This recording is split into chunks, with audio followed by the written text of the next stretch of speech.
share Snapcode. Hey everyone, what's up?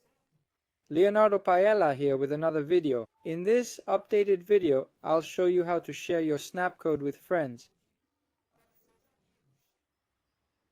But first, don't forget to subscribe to the channel. I make various tutorials here to make things easier for you. Alright folks, let's open up Snapchat. Now that Snapchat's open, tap on your profile picture at the top. On this screen, you'll see your QR code.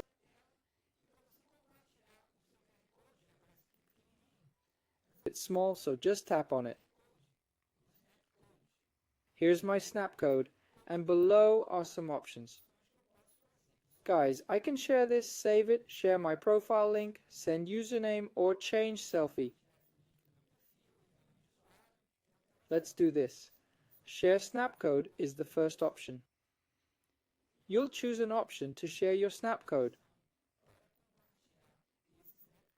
I'll pick a sharing option here. That's it, folks. Any questions? Drop them in the comments below. Subscribe for more tutorial videos. That's all for now.